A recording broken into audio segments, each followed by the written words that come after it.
Figure majeure de la danse contemporaine québécoise, Danielle Desnoyers se distingue par l'art de mettre en scène le point de convergence entre danse, art visuel et musique. Elle s'est imposée dans les années 90 sur les scènes canadiennes et internationales avec des œuvres intimistes et mystérieuses dont l'environnement sonore influe sur le langage des corps. Depuis 89, elle a signé une quinzaine de pièces pour sa compagnie, Le Carré des Lombes, basée à Montréal. Elle est également professeure titulaire au département de danse de l'Université du Québec à Montréal depuis 2012. Aline Apostolska rencontre Danielle Desnoyers. Bonjour Danielle Desnoyers. Bonjour. Votre parcours dans la danse, il commence très tôt, donc je me disais, qu'est-ce qui a fait qu'à Montréal, au début des années 60, vous vous intéressiez à la danse si tôt, parce que vous commencez une formation en ballet à l'âge de 6 ans. Est-ce que c'était votre milieu familial qui était propice ou comment c'est arrivé? Je dirais que c'est comme beaucoup de jeunes filles dont les parents, la mère surtout, veut que son enfant étudie le ballet. Dans mon cas, je suis née à Montréal, mais je viens d'un village de Richelieu et c'était aussi d'avoir accès à une activité sociale, une activité plus urbaine d'une certaine façon, donc des études en ballet, que j'ai pas nécessairement choisi. Je me rappelle pas avoir choisi d'étudier la danse, mais dès le moment où j'ai été en contact avec la danse, là, je l'ai choisi. Mais alors justement, que faisaient vos parents? C'était quoi votre milieu d'origine à vous? Ce que faisait... je viens d'une famille, je dirais, de la classe moyenne. Mon père, on vivait à la campagne, mais mon père travaillait à Montréal. C'était à l'époque, quand j'étais enfant, il était directeur, comment pourrais-je dire, il travaillait pour des firmes de construction ou d'ingénierie comme directeur de projet et directeur technique, mais à la base, il était un mécanicien. Oui.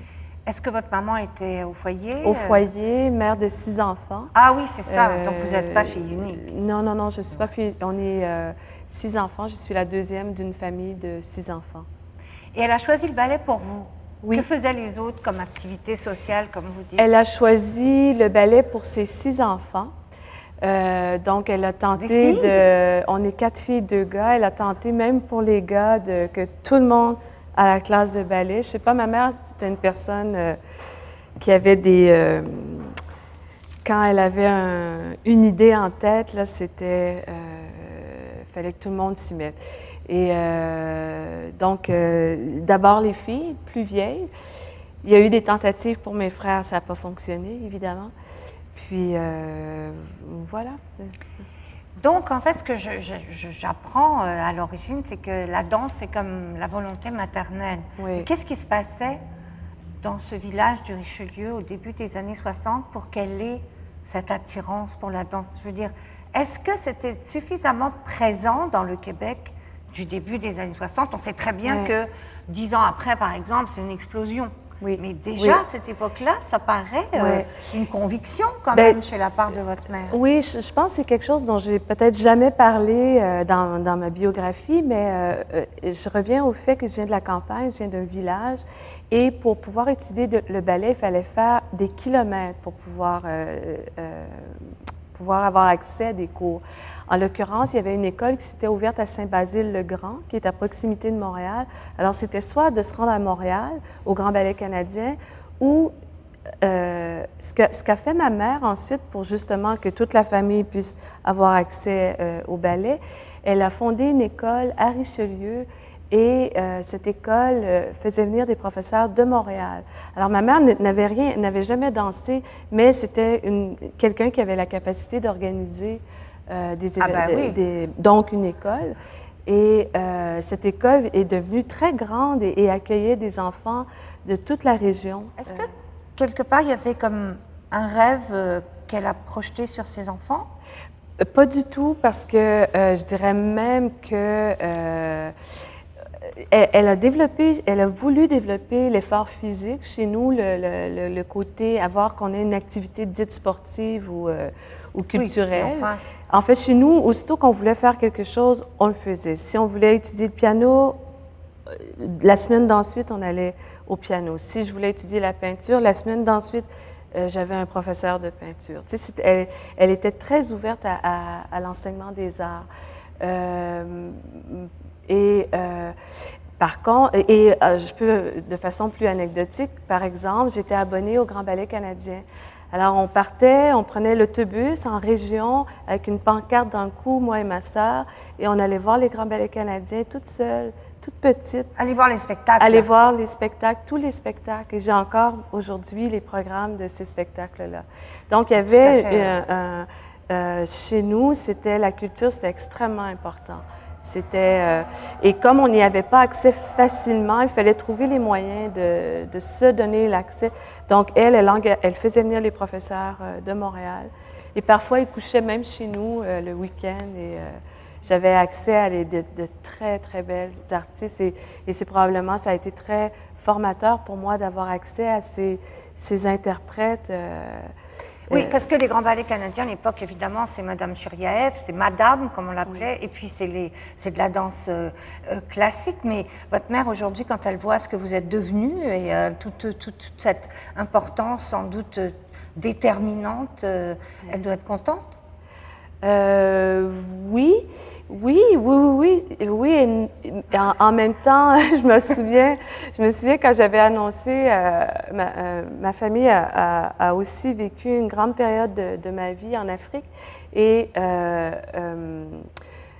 quand j'ai fait mes études à Montréal ou au Québec, mais le jour où j'ai annoncé que je quittais mes études pour étudier la danse, plus spécifiquement, là, ça non. Son ambition avait été dépassée. Ouais, ça, c'était exagéré. Là. Ça, c'était pas un métier, c'était pas... je me souviens, mon père m'avait dit, mais t'es vraiment trop intelligente pour faire de la danse. Et, donc, l'encouragement allait jusqu'à un certain point, mais bon, je le dis, je le raconte de façon anecdotique, là, mais bon, après, j'avais pas besoin de l'assentiment familial de mes parents, j'avais pas besoin, je l'ai jamais recherché, j'en avais pas besoin. Mais quand même, c'est une phrase forte. Tu es trop intelligente pour faire de la danse, comme si en effet, c'était... Ben, c'était comme un sous-métier, c'était pas un métier, c'était pas... J'aurais pu... Mais à partir de quel moment ça devient conscient, justement, ce désir d'en faire un métier? Puis un vrai métier, pas un sous-métier. Oui. Moi, je dirais que le métier de la danse, en fait, je ne distinguais pas enfant les métiers de la danse, à savoir interprète, chorégraphe ou être à la fois interprète et chorégraphe.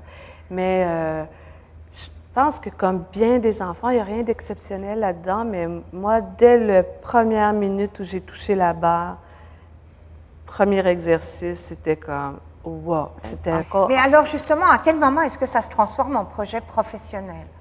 Je dirais quand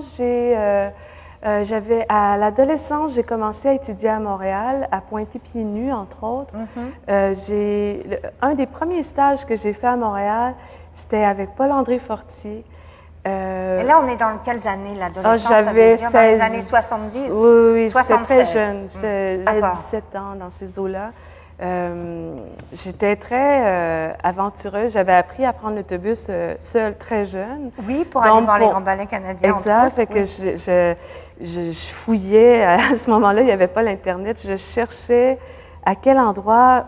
Parce que je voyais qu'il y avait d'autres courants qui se dessinaient en danse, ne serait-ce que pour avoir vu les grands ballets. Parce qu'à cette époque-là, les grands ballets introduisaient des œuvres beaucoup plus contemporaines. Je pense à Tommy, par exemple, ou même le ballet Carmina Burana, pour moi, c'était... Je savais qu'il se passait autre chose que le ballet, tutu, etc. Et un été, j'ai fait Québec été danse, qui était un stage de formation pour semi-professionnels ou élèves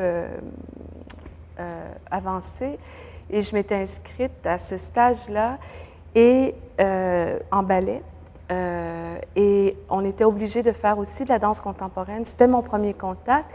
Et mon premier professeur, c'était Linda Rabin, et qui arrivait du Japon. Et la première chose qu'elle a fait, puis ça a été un choc pour moi, elle nous a fait enlever les collants. Ça a été ce contact, dire « OK, on danse nu-pieds, On enlève les collants, le piano n'est plus là, c'était déstabilisant, des percussions. Et précisément, parce que c'est pas tellement loin de là, ça a 35 ans. Alors, par rapport à l'histoire de la danse, c'est comme hier. Mais c'est aussi l'avantage pour vous, qui êtes né en 1960, d'être vraiment exactement dans le passage. Et c'est ça que je trouvais extrêmement intéressant. C'est ce qu'on va appeler par la suite la génération intermédiaire, celle qui arrive juste après les précurseurs. Et puis le boom de ce qu'on va appeler aussi la nouvelle danse québécoise. Et donc, pour vous, qu'est-ce qui a été déterminant dans ce passage du classique contemporain? Et est-ce que la formation classique que vous avez eue longtemps vous a servi ou desservi par rapport à votre entrée dans le contemporain? Alors, il faut s'entendre. Moi, j'ai eu une formation, je dis souvent, en blaguant, j'ai eu une formation de village. Hein. C'était, écoutez, on dansait sur des planchers de terrazzo, on faisait des pointes sur du terrazzo. J'ai pas eu accès aux grandes écoles. Et par contre, ça m'a appris beaucoup. Ça m'a appris la musique. Ça m'a appris l'interprétation, je dirais. Et ce qui a été pour moi vraiment l'événement marquant, ça a été la rencontre avec Linda Rabin. Alors, j'avais 16 ans à l'époque, autour de 16 ans. Et ça a été comme très, très provocateur. Ça m'a vraiment provoquée. Je me suis dit, là, il se passe quelque chose. Là, le ballet, c'est fini. Moi, ça m'intéresse. Et qu'est-ce qui vous intéressait? Qu'est-ce que ça veut dire? Quoi, ça? J'aimais beaucoup la personnalité de Linda Rabin, premièrement, parce qu'elle arrivait d'Asie avec tous ses vêtements d'Asie. Elle était un personnage très excentrique. J'étais très attirée par cet aspect marginal, d'une part, parce que j'étais en train aussi de me marginaliser d'une certaine façon. C'était le vocabulaire, un vocabulaire beaucoup plus groundé, mais en même temps très, très, très musical, parce que Linda Rabin est extrêmement musicale. Donc, il y avait encore un rapport à la musique, mais un autre rapport à la musique. Oui, parce que parallèlement, j'étudiais la musique aussi. Mais c'est ça, j'allais vous dire, vous parlez de la musique depuis le début, évidemment, l'importance de la musique dans la danse classique, etc. Et puis, bon, il y a ce maintien de la danse classique qui donne un certain maintien au corps. Qu'on danse sur du terrazzo ou sur autre chose, il reste qu'il y a cette formation du corps de la colonne vertébrale. Est-ce que ça vous a servi par la suite ou pas du tout? Vous l'avez oublié pour le contemporain? Je pense que c'est bizarre. J'ai comme le sentiment que ça ne s'est jamais vraiment très profondément inscrit dans mon corps. C'est plus la danse contemporaine qui s'est inscrite par la suite. C'est comme si ça s'était inscrit de façon trop superficielle, d'une certaine façon. Mais justement, quand on regarde aujourd'hui, Danielle Desnoyers, vous qui enseignez, et bien sûr, partout, quand vous allez à l'étranger, vous enseignez, qu'est-ce qui vous importe d'enseigner et de transmettre? Moi, je dirais que c'est l'engagement, vraiment l'engagement, la recherche, la puissance de la recherche, la quête d'un sens, la quête... Mais je dirais, une des premières choses, c'est l'engagement. C'est ça qui me touche le plus. Donc, c'est une qualité qui va être plus une qualité de caractère ou de personnalité? De caractère, puis de façon de travailler aussi. Mais physiquement? Physiquement, je n'enseigne pas la danse technique, je n'enseigne pas les cours, j'enseigne les cours de création. Physiquement, par contre, c'est encore une question d'engagement, d'être pleinement ancré dans son propre corps. C'est surtout de cet engagement-là que je parle. C'est ce que, a priori, c'est ce qui m'intéresse le plus. Votre jeunesse a été marquée, vous l'avez évoqué, par les voyages et par l'étranger. Alors, effectivement, de ce village du Richelieu, vous partez en Afrique, c'est quand même pas non plus une aventure banale au début des années 70, mais pas seulement, parce que vous avez voyagé en Europe de l'Est, en Asie, il y a une très forte imprégnation de l'étranger. Quelle est cette part d'influence dans votre danse, justement? Ça s'est inscrit oui et non, parce que j'ai... de façon plus anecdotique, quand j'étais en Afrique, Vous étiez où d'abord en Afrique? En Afrique de l'Ouest, au Bénin. Donc, c'était un pays, à l'époque communiste, très refermé sur lui-même. Donc, j'ai fait face à une culture très protégée, d'une certaine façon. J'ai jamais aimé être une blanche en Afrique, d'être une touriste en Afrique. C'est drôle parce que les gens me disaient toujours « Oh, mais tu as dû danser pendant toutes les danses africaines. » Je répondais toujours « Mais jamais, moi, me retrouver la blanche en plein milieu j'avais beaucoup de pudeur par rapport à ça, mais pendant plus d'1 an, j'ai voyagé pour observer la danse parce que c'était absolument passionnant. Mais j'ai toujours fait attention, c'est drôle, très peu de gens le savent que ce passage de ma vie en Afrique, mon père, il a quand même travaillé, ma famille a été pendant plus de 15 ans. C'est quelque chose absolument essentiel. Très présent là, oui. dans notre vie familiale. Mais ça c'est Et toujours au Bénin? Non, dans différents pays de l'Afrique de l'Ouest.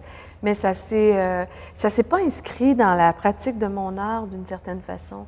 Mais ça s'est inscrit quelque part, ça s'est déposé. Ça s'est déposé. Le goût de l'étranger, ça c'est sûr. Oui. Le goût de l'étrangeté, oui. Ça c'est sûr. Ce mélange d'une forme plus abstraite avec des formes plus théâtrales, ça me vient peut-être de là. Un grand intérêt pour... des musiques complètement différentes, des percussions complètement différentes. Oui. Et puis un rapport à l'espace, au sol, à tout cet impact tellurique qui est quasiment à l'opposé de la danse occidentale à l'époque. Oui. C'est des apports qui sont tout à fait essentiels, qui me viennent aussi dans votre propre langage. Oui, ce côté de la danse africaine que j'ai tellement observé,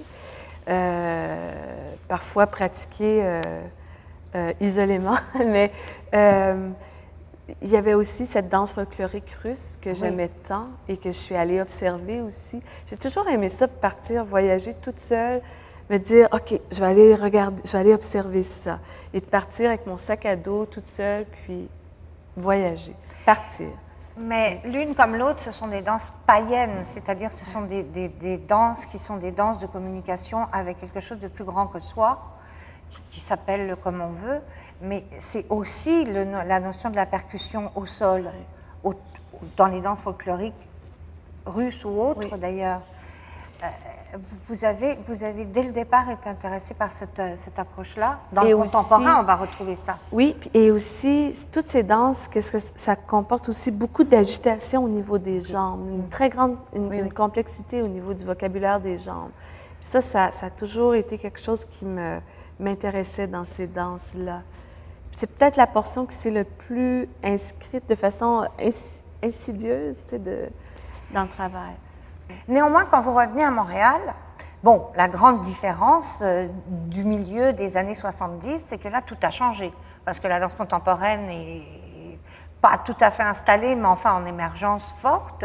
Il y a des groupes essentiels qui sont le groupe de la Place Royale, le groupe Nouvelle Ère. Il y a cette nouvelle génération qui va devenir la génération fondatrice, etc. Donc en fait, vous disiez qu'au début des années 60, vous manquiez d'interlocuteurs et de milieux, mais là, ce n'est pas le cas, c'est exactement l'inverse, c'est l'effervescence. Oui. Est-ce que vous l'avez senti à ce moment-là?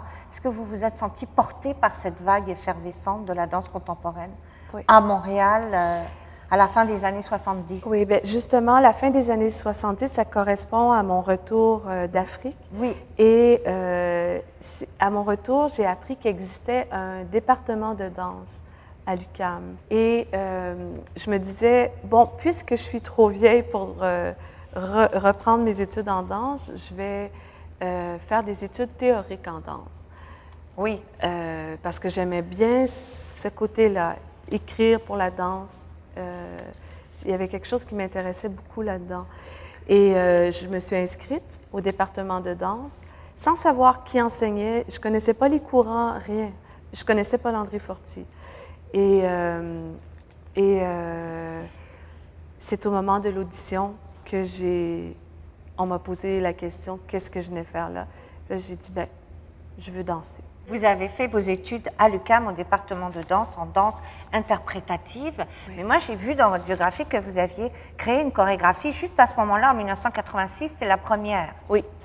Et néanmoins, vous continuez vos études et vous avez un bac en danse en 1989. Ah, je sais pourquoi. C'est parce que j'ai commencé, j'ai pas arrêté d'interrompre mes études. Et ça s'est prolongé sur plusieurs années. En 89, j'ai gradué parce qu'on m'a crédité mon expérience professionnelle. Ah, d'accord. Donc, c'est ça, vous étiez déjà dans l'interprétation? Oui, j'ai pas été... je n'ai pas fait mes études de façon continue. En 83, j'ai fait partie de la cohorte de Joe, de Jean-Pierre Perrault. En fait, est-ce que dès le départ, vous vous disiez « je vais être danseuse » ou est-ce que tout de suite, vous pensiez que vous alliez être chorégraphe?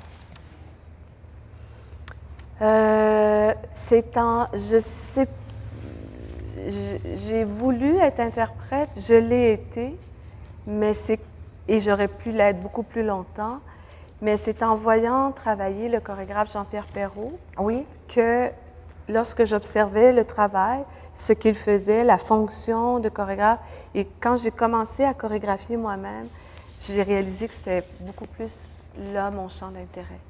Tout simplement, ça s'est fait très, très naturellement, et à un moment donné, j'avais de la difficulté à mener les deux, danser pour les chorégraphes, parce qu'à cette époque-là, on dansait pour quelqu'un, on ne dansait pas, on ne travaillait pas en collaboration avec quelqu'un.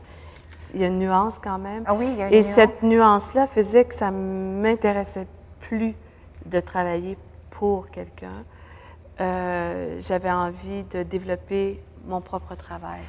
Aujourd'hui, vous, à vos danseurs, vous leur demandez de travailler pour vous ou en collaboration avec vous? En collaboration avec moi. Alors, si on s'arrête sur cette année 89, c'est une très grande année. Vous avez 29 ans et non seulement vous obtenez donc votre bac, mais pas seulement, parce que c'est l'année où vous fondez votre compagnie, le Carré des Lombes. Je me suis dit, pourquoi avoir choisi ce nom pour votre compagnie quand vous la créez en 1989? Premièrement, je ne voulais pas que la compagnie porte mon nom. On était à l'époque des Daniel Desnoyers Danse, vous savez. Oui, bon, il y en a beaucoup. C'est ça. C'est ça, je ne voulais pas que ma compagnie porte mon nom. En fait, c'était très administratif, fonder une compagnie. Hein. Pour moi, ça n'avait pas un énorme sens là, non plus. Et lorsque j'étudiais en kinanthropologie, les cours d'anatomie, il y avait ce terme-là, le carré des lombes, que je trouvais tellement charmant pour parler de muscles. Symbolique aussi, très métaphorique. Métaphorique, puis aussi, ça me rappelait aussi, par exemple, le carré Saint-Louis, le carré Philippe, c'est le nom de lieu. Et là, en l'occurrence, le carré des lombes, c'était un lieu dans le corps humain. Donc, je trouvais que c'était approprié de... Mais quand on lit à quoi ça sert, en fait, pour moi, ça évoquait tout de suite la danse, parce que j'ai cette mobilité du tronc, et puis aussi le fait de faire descendre les côtes pour expirer. C'est impossible de danser sans. C'est absolument impossible de danser sans carré des lombes. Le carré des lombes est très, très, très sollicité apparemment dans mon travail. Comme par hasard. Comme par hasard, c'est ça. Fait que ça sert aussi pour lever les jambes. C'est un groupe musculaire qui est très, très sollicité par la danse de façon générale. Alors, en 1989, vous entrez aussi justement à Circuit Est. Et donc, votre compagnie s'inscrit dans Circuit Est, qui est une organisation collective qui a été fondée en 87 et qui est le producteur de cette série, justement, des visages de la danse. C'était important de vous inscrire aussi comme ça, directement dans le milieu et dans la communauté? Oui, je me souviens très bien de cette invitation de la part de l'équipe de fondateurs de Circuit Est. Oui, j'ai toujours été... en fait, cette notion de partager des ressources, ça s'est inscrit dans notre vie très rapidement. Il n'était pas question pour moi d'avoir accès à mon propre studio. C'était pas un but pour moi, mais de partager un lieu avec d'autres créateurs, ça oui. Et ça s'est développé, évidemment, ça reste essentiel. Oui, oui, tout à fait. Oui. Comment on fait pour diriger une compagnie depuis si longtemps? Parce que ça fait bien longtemps maintenant, votre compagnie s'est déployée, certainement par vents et marées, avec différentes étapes. Oui. Et comment est-ce que, comme créatrice, on est aussi administratrice? Comment est-ce que vous, Danielle Desnoyers, vous arrivez justement à combiner les deux? Je dirais que c'est une des tâches les plus difficiles du travail d'un chorégraphe. Tous les chorégraphes font face à ça. Oui, de voir, sans exception, que l'on ait beaucoup d'argent ou pas, on doit tous faire face au fait qu'on travaille avec des gens, avec des équipes artistiques, mais aussi administratives. Et il y a eu une grande partie de, tu sais, tous mes débuts, c'est moi-même qui faisais la gestion de mes projets. Ça commence par des projets, ça devient de plus en plus grand. On a besoin d'aide. Tu sais, ça se fait quand même de façon assez organique, tout ça.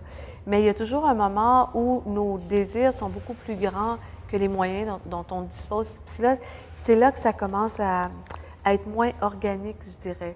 Et ça, c'est plus difficile, c'est beaucoup de soucis, c'est beaucoup de tensions, c'est beaucoup de doutes, c'est beaucoup de travail, je dirais. C'est tellement de travail. Mais en fait, le public ne se rend pas compte du tout justement de cette partie-là qui est énorme. Et si Circuit Est n'existait pas, par exemple, comment feriez-vous? C'est un outil tout à fait essentiel pour tous les chorégraphes qui en font partie. Oui. Bien, peut-être que s'il n'avait pas existé, je l'aurais inventé parce que c'était tellement une bonne idée. C'était tellement une bonne idée. C'est encore aujourd'hui tellement une bonne idée de partager des lieux. Et est-ce que c'est une bonne idée justement que les chorégraphes soient aussi les directeurs de leur compagnie ou est-ce que vous pensez qu'on devrait réussir à séparer les deux? Moi, je pense que c'est pas une bonne idée d'avoir tous notre propre infrastructure, mais c'est une idée qui est incontournable. Et pour avoir essayé maintes et maintes fois de contourner la question, de l'étudier, de l'analyser, il en demeure pas moins que dès le moment où ton activité s'amplifie, ça prend une infrastructure. Oui. Alors justement, on va regarder le premier extrait, parce que comme d'habitude, on regarde des extraits au cours des Visages de la danse que vous avez choisis pour être comme des témoins sur votre parcours de création. De 86 à 92, vous avez fait 9 poèmes chorégraphiques, c'est pas rien, là, comme une dose et je dirais comme ampleur créative. Et Discordantia, c'est 94. En fait, vous avez choisi cette pièce, Discordantia. Vous allez nous expliquer pourquoi, mais en effet, c'est un moment qui est aussi un autre moment de bascule après 89, comme on a dit, l'organisation, le diplôme, et 94, c'est un envol à partir de cette pièce-là. Oui. Alors justement, on va voir un extrait d'abord, et puis ensuite on va en parler.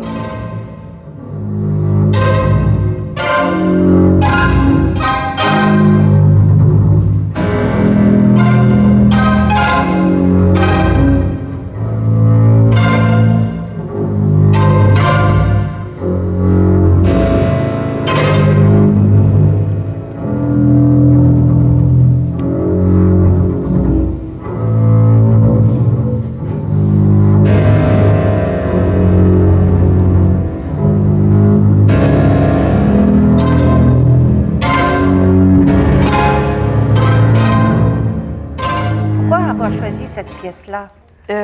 Parce que Discordantia, ça a été un projet pour lequel j'ai été invitée, premièrement, pour une longue résidence au Centre d'art Voreux, en Belgique. Et, oui, à Gand. À Gand, exactement. C'était une invitation de Guy Cause, qui est devenu plus tard dramaturge à mes côtés. Et cette résidence-là m'a vraiment permis de travailler d'une autre façon. Ça a été comme pour moi un renversement de situation dans le sens où, après Du souffle de sa tourmente, j'ai vu qui, elle, m'a fait circuler beaucoup en Europe. Là, ça a été mes premières tournées avec cette pièce, première grande tournée. Oui. Mais avec Discordantia, c'est une pièce qui m'est extrêmement précieuse parce que c'est là que j'ai développé d'autres méthodes de travail. J'ai eu du temps, 6 semaines, pour me pencher sur la notion, sur ce rapport entre chorégraphe et interprète. Et j'ai approché le travail d'une toute autre façon. J'ai vraiment inclus les interprètes dans la recherche, dans le travail. Et c'était pour moi une approche complètement différente de la façon dont j'avais travaillé juste avant. Ça, c'est au niveau des moyens aussi, mais ça veut dire, bien sûr, d'abord, c'est le premier appel d'air vers l'étranger. Oui. Donc, revenant à votre habitude de l'étranger aussi, mais c'est aussi cette pièce-là, si moi j'ai bien compris, le premier travail important avec la musique, le son, et en particulier, donc ici, la musique de Gubaidulina. Oui, c'est ça. Parce que là, on l'entend, mais c'est vraiment une musique extrêmement prégnante et faite de percussions. Mais on voit dans cette pièce-là aussi tout ce qui fait votre univers, c'est-à-dire le refus de la psychodramatisation, mais une part théâtrale, mais aussi cette sophistication de la gestuelle. Quelles sont les caractéristiques de la danse de Daniel Desnoyers pour et par Daniel Desnoyers? Parce que de l'extérieur, on peut dire des tas de choses, mais pour vous, quelles sont les choses que vous, vraiment, vous recherchez? Bien, quand je développe le matériau, je le développe d'abord tout le temps en silence, même si après je vais utiliser de la musique. J'ai besoin d'entendre la danse, j'ai besoin qu'elle résonne d'abord. Et ensuite, je vais y accoler, je vais faire en sorte que la danse entre en relation avec la musique. Mais j'aime la vitesse, j'aime la finesse, j'aime la dextérité, j'aime la souplesse, les changements de direction impromptus, ce qui génère la vitesse. J'aime me perdre dans le mouvement. Comment vous choisissez vos interprètes par rapport à ça? Bon, premièrement, je choisis des interprètes que j'aime, tu sais, que quand je les vois, je veux travailler avec ces gens-là. C'est physique? C'est physique, j'ai l'impression, c'est souvent des bougeurs exceptionnels. C'est des personnalités engagées, comme vous avez dit, c'est ce que vous voulez vous transmettre. Oui. Puis des gens qui ont une certaine finesse aussi dans le corps, je dirais. C'est important pour moi, même je suis à la veille d'une audition, puis je me rends compte que autant j'aime la force, la puissance théâtrale chez un interprète, il faut qu'il ait pour moi une certaine finesse dans le corps. Je ne parle pas d'une finesse technique, c'est cette capacité de réagir rapidement. Oui, mais ça veut dire une minceur aussi? Pas nécessairement. Pas nécessairement. Non. Il y a une caractéristique aussi qu'on retrouve dans toutes vos pièces, et c'est toute cette sophistication des éclairages, du décor, de l'ambiance en tant que telle qui arrive. Et ça arrive à quel moment?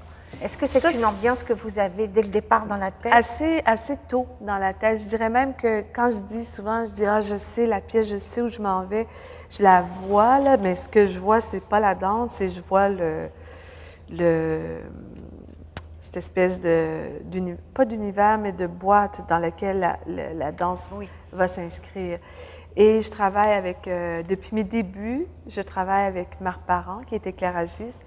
On a commencé ensemble, hein, et c'est comme on a évolué ensemble, on a toujours travaillé ensemble. J'ai travaillé aussi avec d'autres merveilleux éclairagistes, mais Marc, c'est une relation, et je pense que c'est une relation privilégiée, puis la lumière occupe une grande partie dans mon travail. Le reste est préoccupant aussi, mais je dirais que, outre la danse, la musique, c'est la lumière, qui sont mes 3 pôles les plus importants. Au début, vous aviez des influences extrêmement littéraires dans les premières pièces que vous avez faites de 86 à 92. Oui. Là, on est dans la période dont on parle, 94-97, qui est aussi cette explosion avec l'étranger. Ça vous a nourri. Qu'est-ce que ça vous a apporté d'être d'un coup reconnu à l'étranger pour toujours, parce que ça n'a jamais cessé par la suite? C'était important pour vous de sortir du cadre du Québec comme chorégraphe?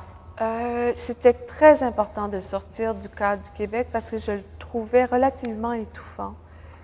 Pour moi, ça m'a fait... j'étais extrêmement heureuse de cette période-là parce que j'étais très intéressée aussi par ce qui se passait, beaucoup plus intéressée par ce qui se passait en Europe qu'ici, en fait. Mm-hmm. Et je travaillais beaucoup aussi... quand j'ai commencé à chorégraphier, on était dans tous ces débuts de la très grande physicalité québécoise. Et j'admirais cette très grande physicalité, mais je me disais, qu'est-ce que je peux dire de plus qu'Édouard en ce moment? Mm-hmm. Rien. Mais moi, j'ai quelque chose d'autre. Je veux dire autre chose. Est-ce que ça veut dire que vous vous sentiez plus en écho quasiment avec la danse européenne? Beaucoup plus. J'étais beaucoup plus près des courants européens. C'est pour ça que j'étais toujours rendue là-bas, parce que c'est ça qui m'intéressait. C'est pas par hasard si les Européens se sont intéressés à mon travail aussi. Oui, il y a comme une reconnaissance mutuelle qui se fait. Et pourtant, ce ne sont pas les courants qui manquent en Europe non plus à cette époque-là. Mais à cette époque-là, en Europe, on appelait la danse nord-américaine, pas tellement québécoise, mais nord-américaine, le corps américain, pour parler de cette physicalité dont vous parlez, justement. Oui. Et en 97, parce que ça c'est l'autre étape, on va regarder un extrait de la deuxième extrait que vous avez choisi, duo pour corps et instruments.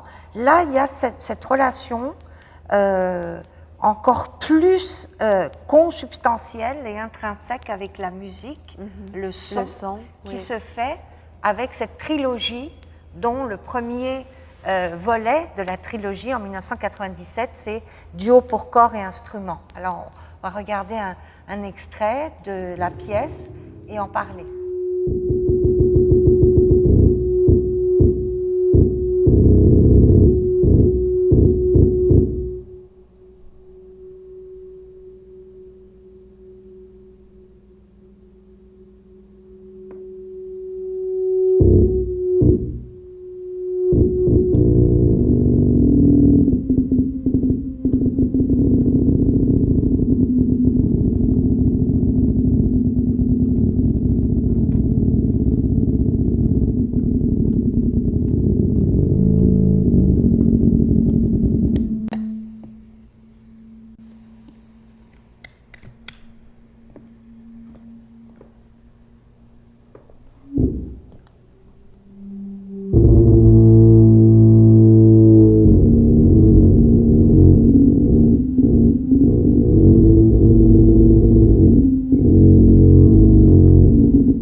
Cette trilogie sur le son a débuté avec Concerto Grosso et c'est ainsi que j'ai été invitée au Musée d'art contemporain. C'était suite à ces créations pour créer ce trio duo pour corps et instruments. Donc, j'ai été invitée en résidence. Ah, donc ça, c'est la troisième, en fait. C'est la troisième, d'accord. c'est ça.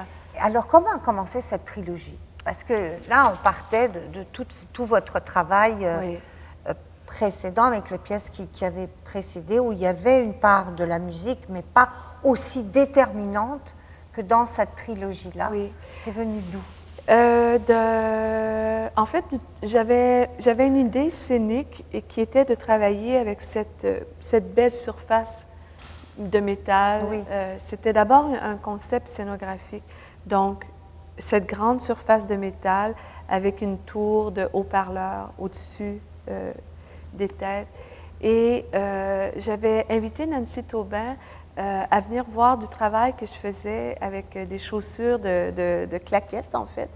Et je lui avais dit, viens, comment pourrait-on amplifier le bruit fait par les interprètes sur ce plancher métallique? Puis, elle est venue faire des tests, puis elle m'a dit, si tu veux, on peut seulement amplifier le son, mais si tu veux aussi, on peut le traiter et on peut on peut le métamorphoser sous différentes formes. Et ce projet-là a été créé dans des résidences dans différents théâtres du Québec, et toujours avec le dispositif scénique, avec le plancher métallique, avec ses souliers métalliques, avec ses micros inscrits dans le soulier. Et on a pu développer, grâce à ces résidences, tous les paramètres sonores de cette pièce-là, qui partait du silence à l'espèce de chaos final. Donc, une création sonore de Nancy Taubin. Et pour moi, c'était vraiment, l'idée, c'était comment entendre au plus près, au plus haut. C'était aussi d'entendre la vélocité, comment ça sonne un tour. Parce qu'on l'entend quand on fait un tour, quand on a des vêtements, on entend le battement des vêtements. Et je voulais comme utiliser cette matière, l'amplifier. Et c'est aussi une grande période sur le plan de l'art audio, tout le développement du son en art médiatique. Oui. C'était une période très, très riche, très effervescente. Et pour moi, c'était le courant le plus intéressant en musique. C'était pas le début des années 2000. C'était l'art audio. C'était vraiment là que les choses se développaient. Et j'ai vraiment, avec Nancy Taubin, j'ai trouvé une collaboratrice assez extrême, je dirais.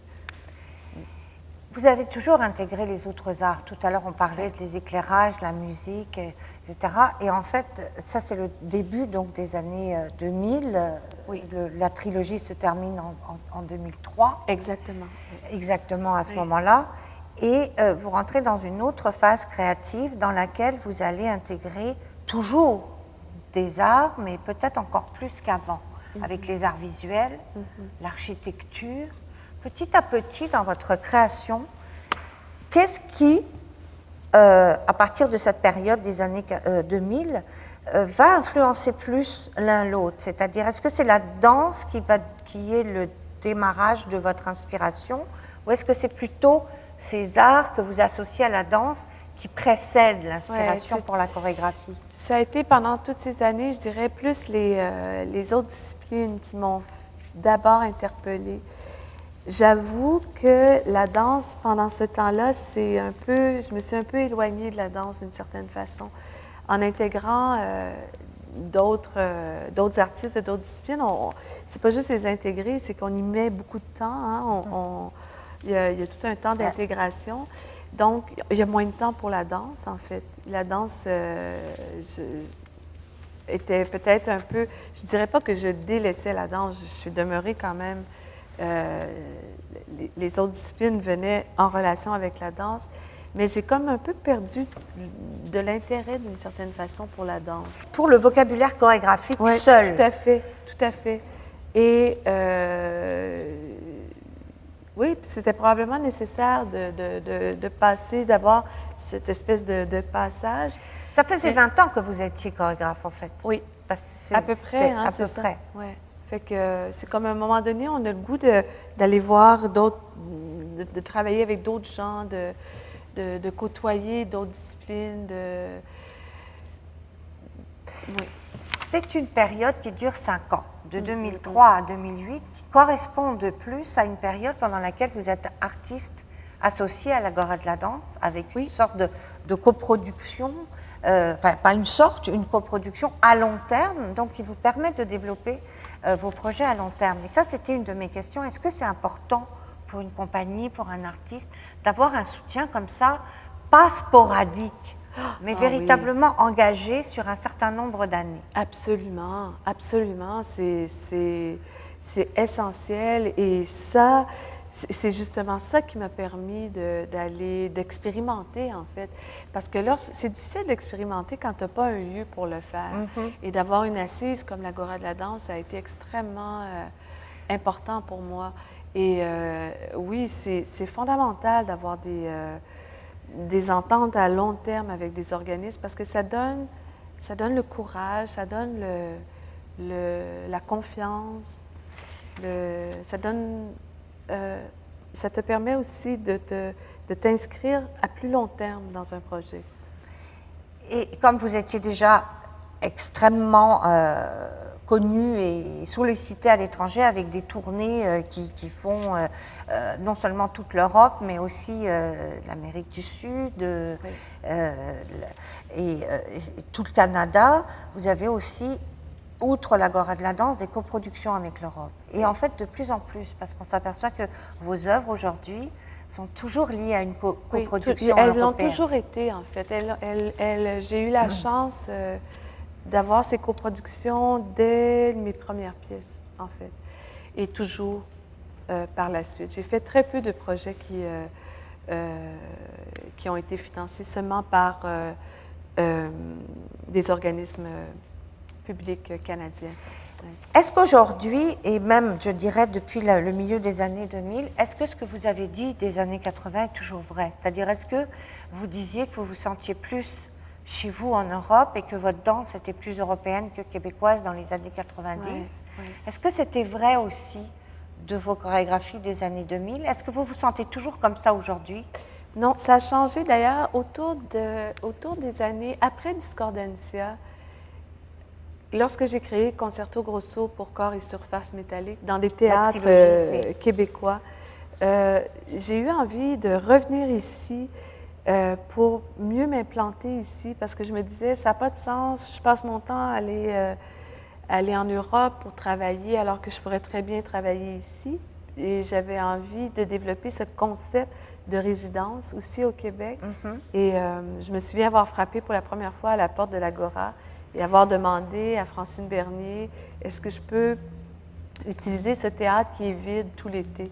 Et c'est comme ça qu'on a commencé cette relation.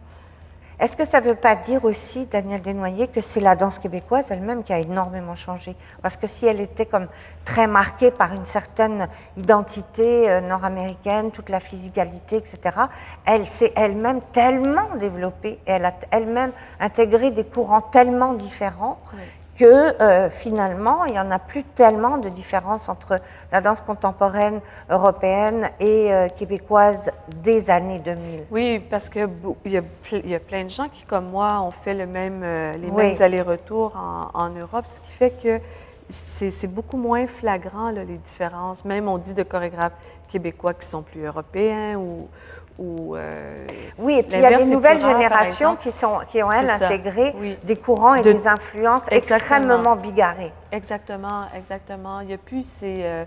je trouve que il n'y a plus ces différences. On est beaucoup plus nombreux aussi qu'on l'était à l'époque. Mais je voudrais revenir sur cette présence à l'étranger. Ma présence a toujours été soutenue à l'étranger, mais toujours de façon assez... ténue. Je n'ai jamais fait les tournées de 3 mois consécutifs. Ça a toujours été des festivals très spécialisés. Mon travail a toujours été assez particulier. Donc, c'est toujours inscrit dans le cadre d'événements particuliers, ce qui est différent de compagnies qui ont une présence sur toutes les scènes d'Europe. Ben oui, mais c'est en une vérité, présence... ça, c'est vraiment la majorité. Ce dont vous parlez, c'est la majorité. Parce que les grandes tournées qui s'en vont faire 200 salles de l'Europe à l'Asie, aux États-Unis et retour, sans les nommer, il n'y en a pas beaucoup. Il n'y en a pas beaucoup. Forcément. Mais il y a une bonne partie des compagnies qu'on appelle intermédiaires, comme la vôtre, québécoise, qui sont présentes tout le temps en Europe, de manière sporadique, mais régulière. Oui, tout à fait. Alors justement, le troisième extrait que vous avez choisi, c'est à l'issue de cette période de collaboration avec l'Agora de la danse, 2003-2008. Et là, c'est Là où je vis en 2008, présenté dans le cadre du festival Transamérique.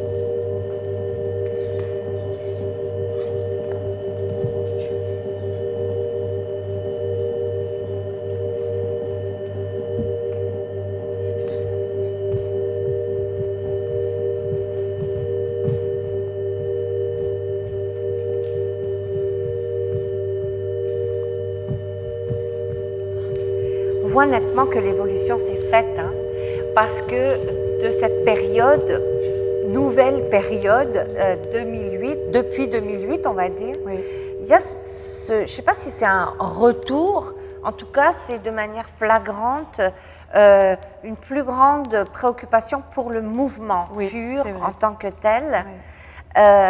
Qu'est-ce qui s'est passé en 2008? Vous avez dit que vous étiez éloigné de la danse comme plus pour être plus intéressé par les liens entre la danse et d'autres arts. Exactement. Et là, vous revenez à la danse, j'allais dire danse, et en plus chez Danse. Oui, en plus, en fait, je dirais que c'est vrai que ça a commencé, ce retour à la danse, paradoxalement, avec là où je vis, où je travaillais avec une artiste en art médiatique. Mais cette fois, je me suis vraiment préoccupée d'enrichir de part et d'autre les deux fonctions. Et donc, la danse, et aussi, il y avait un renouvellement dans mon équipe artistique de danseurs. C'était comme tout à coup une nouvelle génération de danseurs qui sont arrivés là, au sein de mon équipe. Et ça m'a beaucoup, je dois dire, ça a été très stimulant de travailler avec eux, de fins bougeurs, absolument, de fins bougeurs. Tout ça, c'est la formation. Une autre école du mouvement aussi, que je m'en allais dire. C'est ça, une autre école du mouvement. Oui. Mais justement, vous qui êtes là avec ce recul de 30 ans sur l'évolution de la danse québécoise, évolution qui était en même temps la vôtre, puisque ça, vous êtes suivi complètement inscrite dans ce mouvement-là. Aujourd'hui, quand vous regardez la jeune danse québécoise et toutes ces 5 générations qui se sont succédées, vous en pensez quoi, vous, de la danse québécoise d'aujourd'hui? Bien, elle est très vaste, en fait. Hein? C'est pas monolithique comme c'était quand j'étais plus jeune. Il y a plusieurs courants. Il y a plusieurs courants qui se côtoient et qui sont simultanés. Oui, en même temps, qui se superposent, qui cohabitent en fait. Et cette cohabitation-là n'aurait pas été possible, c'était plus monolithique à cette époque-là.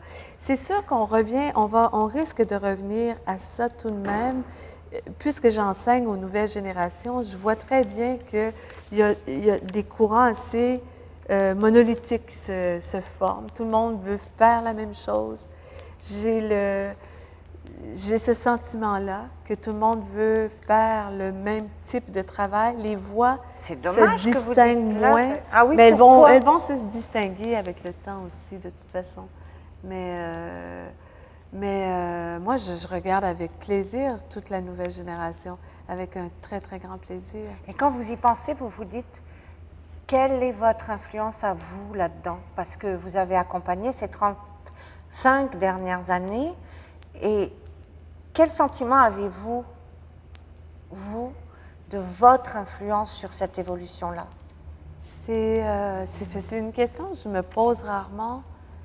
Mais je me la pose tout de même, mais c'est difficile de voir comment on s'inscrit dans l'histoire, mais je rencontre constamment de jeunes, ou même, il y a plusieurs chorégraphes à qui j'ai enseigné, mais ça ne veut pas dire nécessairement que parce que tu leur enseignes que tu les marques, ça c'est à eux à le dire, c'est pas à moi, mais plusieurs me disent ce qui a été des éléments, entre autres, Discordancia a été l'élément déclencheur de toute une génération de chorégraphes aujourd'hui, parce que c'était le spectacle obligatoire, le spectacle obligé, et c'était, au moment de la présentation, c'était un clash, ce spectacle-là, hein, quand c'est arrivé. Ah oui, il y avait vraiment quelque chose qui a marqué. Mais c'est vrai de la trilogie, avec aussi, cette importance sur la musique qui a aussi marqué et inspiré d'autres personnes. Quant à ce retour au mouvement pur et prédominant, c'est aussi un courant. On voit plusieurs chorégraphes, vous bien sûr, mais on va dire que c'est aussi d'autres chorégraphes qui reviennent plus à ce mouvement pur et déterminant. Alors, il y a Dévorer le ciel en 2010 et votre dernière pièce, Sous la peau la nuit en 2012. À chaque fois, c'est une collaboration à la fois avec Danse et aussi avec le FTA. Une coproduction encore avec l'étranger et pas n'importe quel centre, puisque c'est le Baryshnikov Art Center de New York. Ça, c'est les toutes dernières pièces dont on va regarder un extrait justement. Les deux extraits se suivent. Celle-ci, c'est Dévorer le ciel. Et la deuxième, Sous la peau la nuit.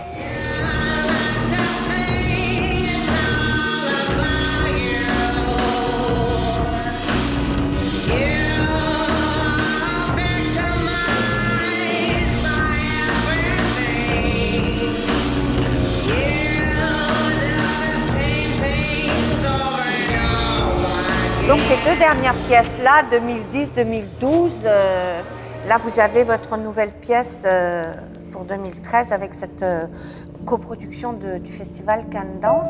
Vous en êtes où aujourd'hui dans votre parcours? Je suis certainement encore très attachée à la danse, de plus en plus attachée au pouvoir de la danse. Je me rends compte de son pouvoir. De la danse pure, du mouvement de la danse en tant que pure. tel, oui. Oui, c'est comme si je reviens là et je suis fascinée encore plus qu'auparavant par le pouvoir de la danse et son pouvoir social, son pouvoir chez les jeunes, chez le spectateur, la capacité de la danse de sa générosité, sa richesse. Avant, je m'appuyais beaucoup sur la musicalité de la danse, et je dirais que maintenant, je suis très, très sensible à son pouvoir.